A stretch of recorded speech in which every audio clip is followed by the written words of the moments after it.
vida, morte, o que acontece depois? São perguntas que vira e mexe assombram a gente, né?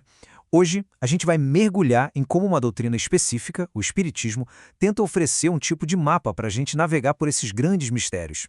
Sabe aquela pergunta que todo mundo já se fez pelo menos uma vez? Por que coisas ruins acontecem com gente boa? Por que tanto sofrimento no mundo? É uma pergunta que ecoa, né? Especialmente quando a gente vê uma injustiça.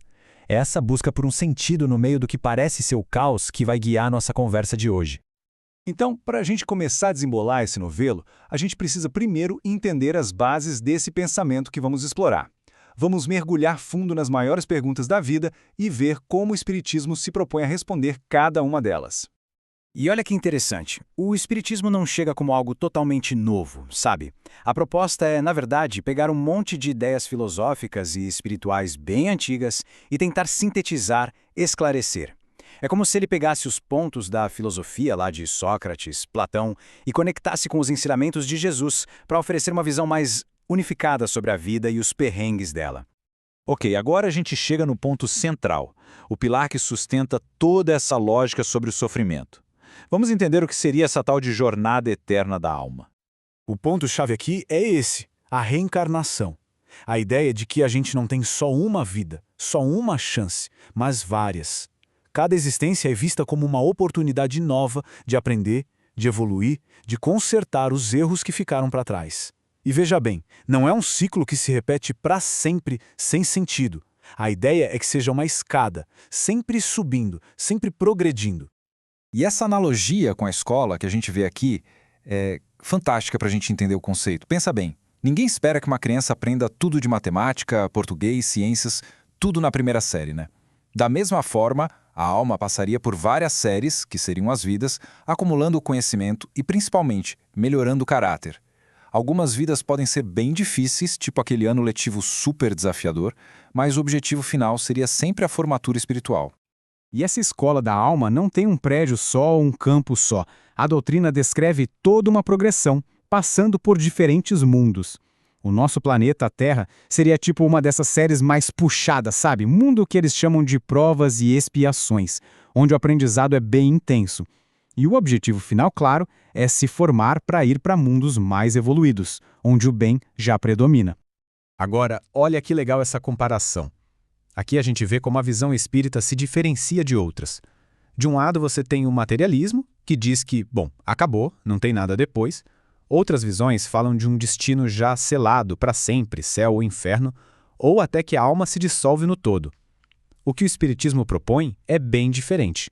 A alma continua sendo ela mesma, com sua identidade, suas memórias, tudo ali, só que numa jornada contínua de aperfeiçoamento.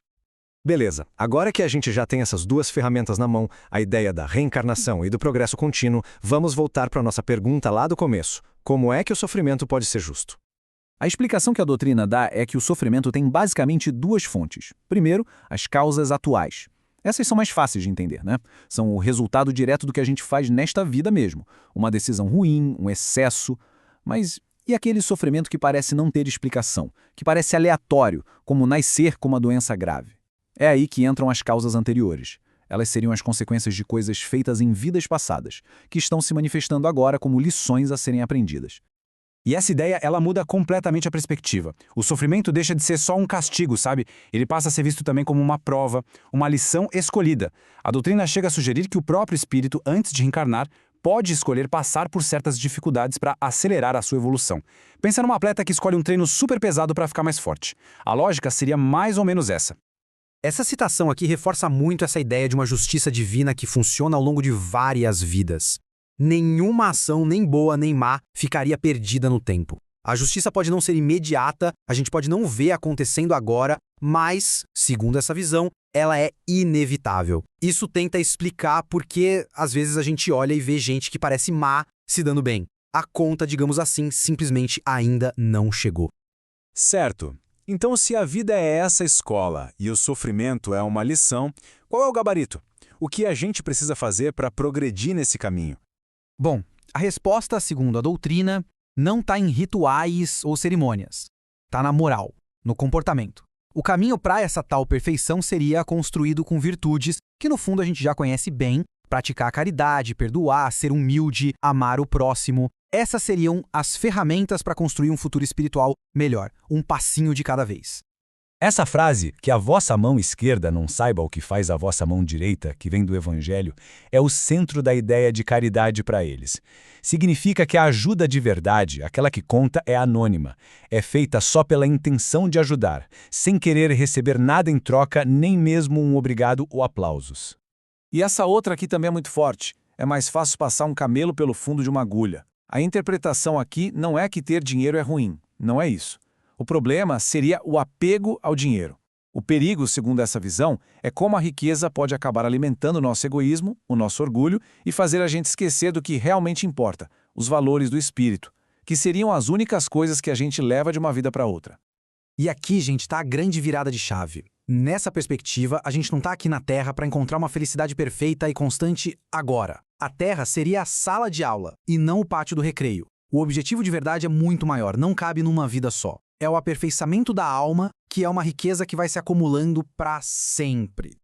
E com isso, a gente volta para o começo, mas com um novo olhar. Se a gente aceita essa ideia de que cada vida é uma lição, a pergunta final não é para a doutrina, é para cada um de nós. O que será que a gente está aqui para aprender? Que lições os nossos desafios, os nossos sofrimentos pessoais estão tentando ensinar para a gente? No fim das contas, independentemente do que cada um acredita, talvez essa seja a pergunta que realmente importa, né?